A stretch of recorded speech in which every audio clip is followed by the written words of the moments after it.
Cada tarde usted se siente informado.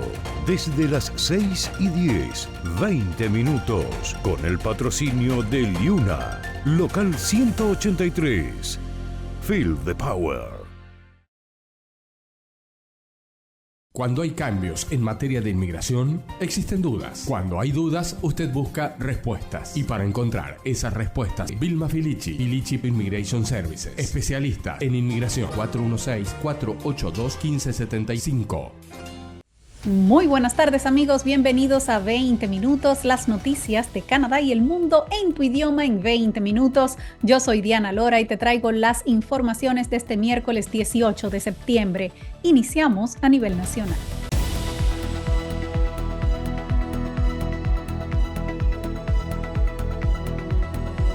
Los federales reducirán aún más la cantidad de estudiantes extranjeros. El gobierno federal limitará aún más el número de estudiantes internacionales que podrán entrar en Canadá el año que viene. Se trata de la última medida del gobierno relacionada con la inmigración para hacer frente a la actual preocupación de los canadienses por la vivienda y el costo de la vida. En el 2025, los nuevos permisos de estudio para estudiantes internacionales se van a reducir un 10% con relación al objetivo del 2024, que fue 485,000 permisos de estudiantes. El próximo año se van a conceder 437,000 permisos, un 10% menos, y ese mismo objetivo se va a mantener en el año 2026. Además del nuevo tope, el ministro de Inmigración, Mark Miller, anunció otras medidas dirigidas también a los estudiantes internacionales. Escuchemos. El tope a los estudiantes internacionales llegó para quedarse. Durante los próximos 3 años esperamos que estas medidas provoquen que tengamos 300,000 permisos de estudiantes internacionales menos. Con relación a los estudiantes aplicando a permisos de posgraduados, después del 1 de agosto se otorgarán dependiendo del nivel de estudio. Los graduados de licenciaturas, másters y doctorados serán elegibles a permisos de trabajo de posgraduados de 3 años. En el futuro cercano también tomaremos otras medidas para restringir los permisos de trabajo abiertos para los cónyuges durante los próximos 3 años. Los permisos de trabajo abiertos para los cónyuges de estudiantes internacionales estarán limitados solo a las parejas de estudiantes de maestría, doctorados y algunos programas específicos y programas pilotos. Alrededor del 20% de los estudiantes internacionales solicitan una prórroga cada año y permanecen en el país, según dijo Inmigración, Refugiados y Ciudadanía de Canadá. El tope nacional de 485,000 permisos de este año incluye a esos estudiantes junto con las aprobaciones adicionales de permisos de estudio. El anuncio de hoy sigue a una medida anterior que se había dado en enero, cuando el ministro de Inmigración, Mark Miller, impuso un tope a los estudiantes internacionales durante los próximos 2 años. En aquel momento, Ottawa dijo que aprobaría unos 360,000 permisos de estudio para estudiantes universitarios, lo que suponía una reducción del 35% respecto a los casi 560,000 que fueron expedidos en el 2023. Miller ya había calificado el sistema como fuera de control, citando ejemplos de abusos por parte de algunas instituciones de enseñanza superior. A principios de este año, Miller también anunció una reducción del número de residentes temporales en Canadá del 5% en los próximos 3 años frente al 6,2% actual. El gobierno federal también ha señalado que este otoño podrían producirse cambios en los niveles de residentes permanentes. El ministro Miller anunció que el próximo objetivo migratorio de Canadá será dado a conocer el 1 de noviembre. En temas políticos, los conservadores van a intentar forzar unas elecciones y van a presentar la moción de no confianza el próximo martes. El líder conservador Pierre Poilievre confirmó que su partido someterá una moción de no confianza en el primer ministro Trudeau la próxima semana. Poilievre ha dicho que busca pasar esta votación para forzar a la realización de unas elecciones federales anticipadas. Esta es la primera oportunidad que tienen los conservadores de retar al gobierno en minoría de los liberales desde que que el NDP rompió el acuerdo de confianza y suministro entre ambos partidos.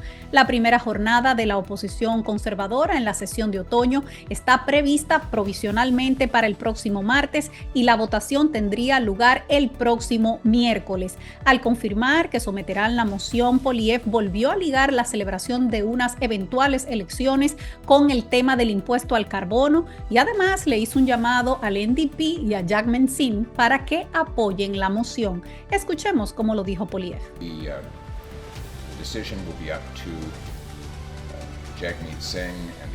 Ahora la decisión depende de Jagmeet Singh y del NDP. Van a votar para mantener a este costoso primer ministro en el poder.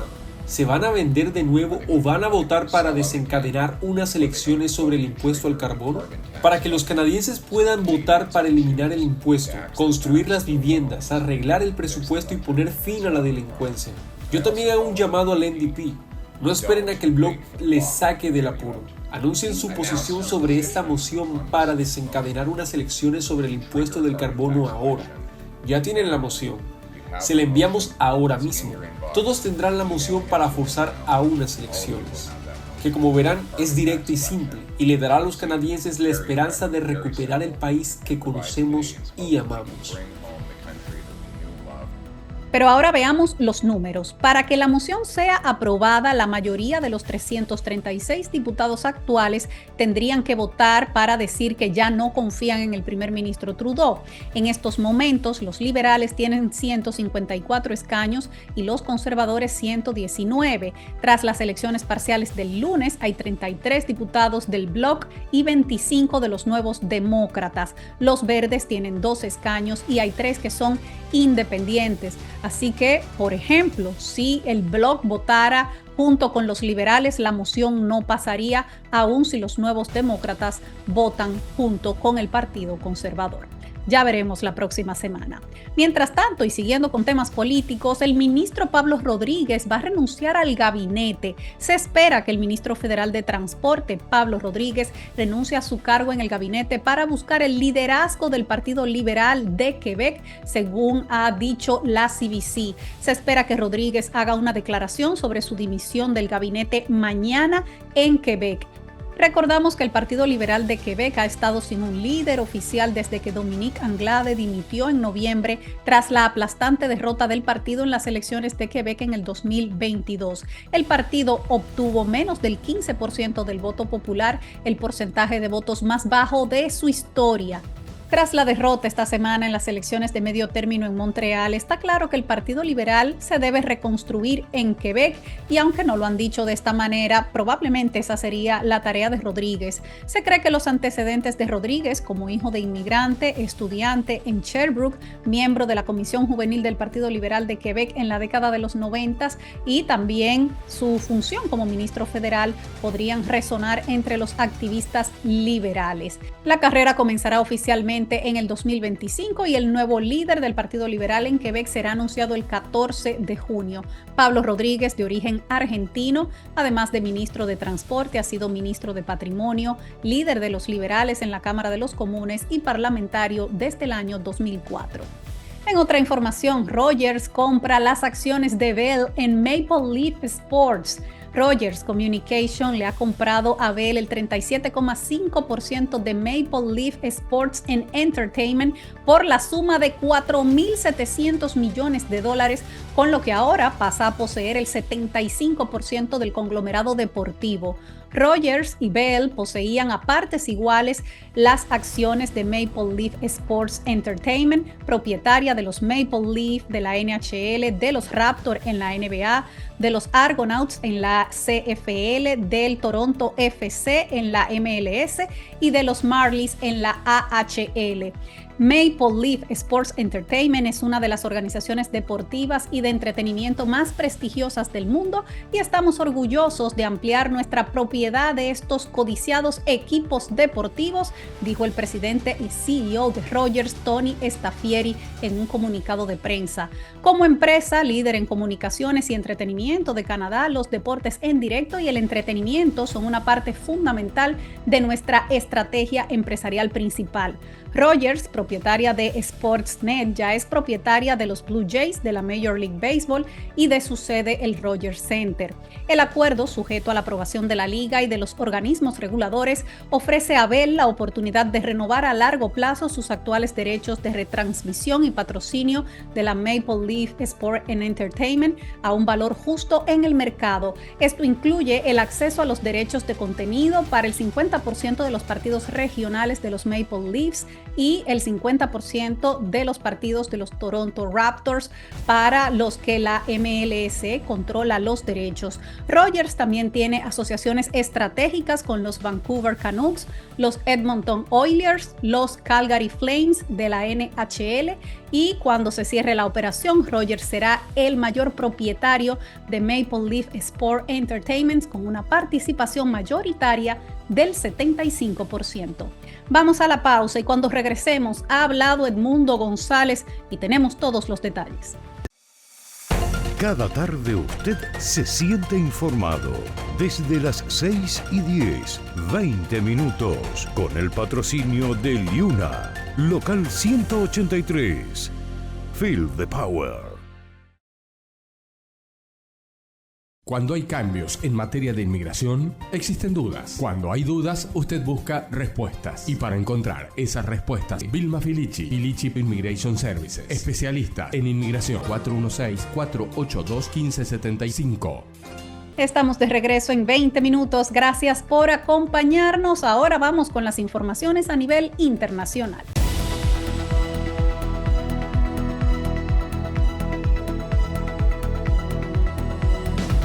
Edmundo González habla sobre su salida de Venezuela. El líder opositor venezolano Edmundo González divulgó esta tarde un mensaje a través de sus redes sociales donde explicó las circunstancias que rodearon su salida de Venezuela, donde además le asegura a los venezolanos que no los va a traicionar.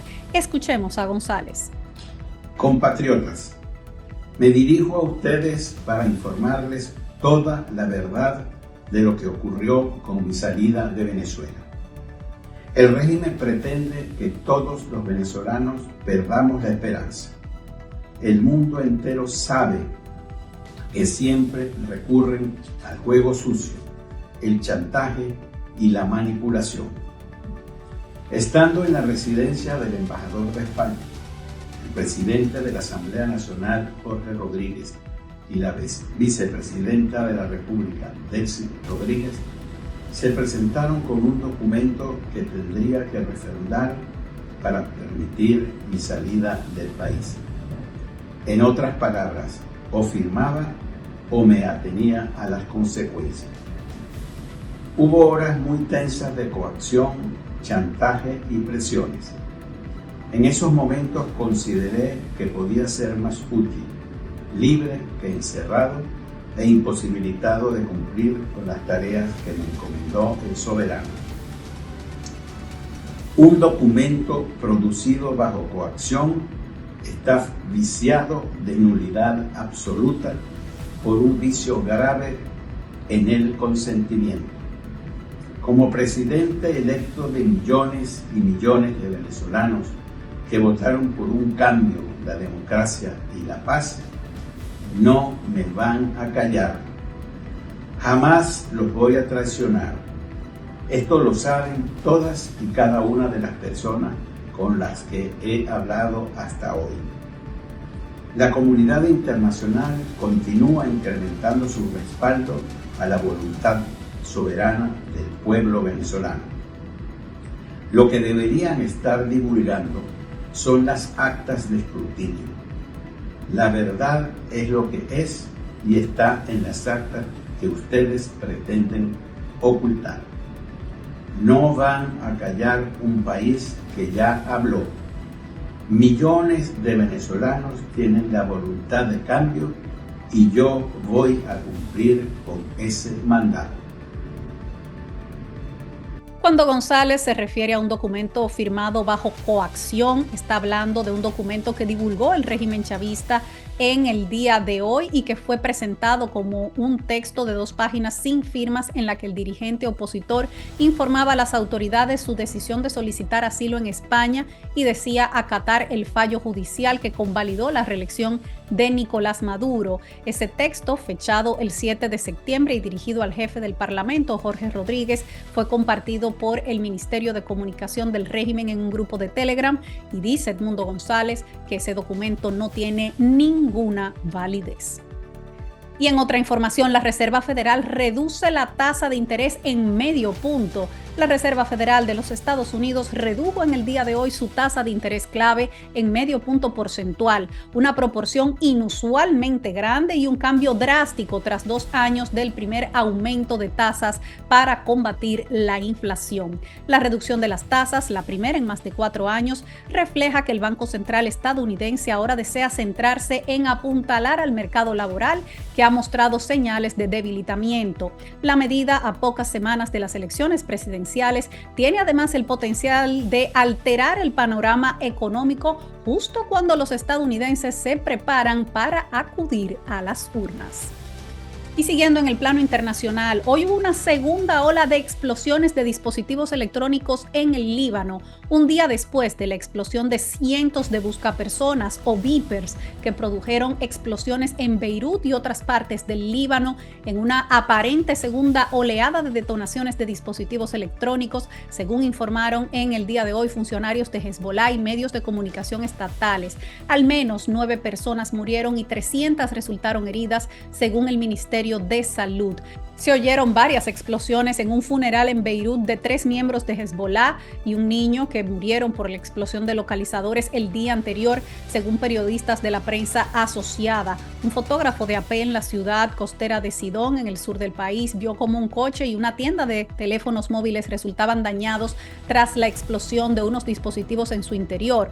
Pero hoy explotaron otros dispositivos. Un funcionario de Hezbollah le dijo a la prensa asociada que los walkie-talkies utilizados por el grupo también explotaron. El funcionario habló bajo condición de anonimato porque no estaba autorizado a hablar con los medios de comunicación. La agencia oficial de noticias libanesa informa de que sistemas de energía solar también explotaron en viviendas de varias zonas de Beirut y del sur del Líbano, hiriendo al menos a una niña. Las nuevas explosiones golpean a un país que todavía está sumido en la confusión tras los atentados con beepers o buscapersonas del pasado martes, que parecían ser un complejo ataque israelí dirigido contra miembros de Hezbollah, que también causó víctimas civiles. Al menos 12 personas murieron, entre ellas 2 niños, y unas 2.800 resultaron heridas cuando cientos de beepers utilizados por miembros de Hezbollah comenzaron a detonar donde se encontraban, en casas, coches, tiendas, en cafés, donde sea que estuvieran estas personas con estos beepers, empezaron a explotar de manera simultánea. Según el New York Times, al parecer se ocultaron pequeñas cantidades de explosivos en los miles de buscapersonas o de beepers que fueron entregados a Hezbollah y se detonaron a distancia. Se responsabiliza a Israel. Sin embargo, Israel todavía no ha hecho comentarios sobre esta situación. Los informes sobre la explosión de otros dispositivos electrónicos ahora sugieren una infiltración aún mayor de trampas explosivas en la cadena de ministro libanesa. Ahora estos atentados, que Israel no ha comentado, han renovado el temor a que el conflicto entre Israel y Hezbollah se convierta en una guerra total. El secretario de Estado, Antony Blinken, declaró en el día de hoy que Estados Unidos aún está evaluando cómo podría afectar todo esto los esfuerzos por negociar un alto al fuego en la guerra entre Israel y Hamas. Ya para finalizar, vamos a ver lo que nos espera mañana en el clima en las principales ciudades del país.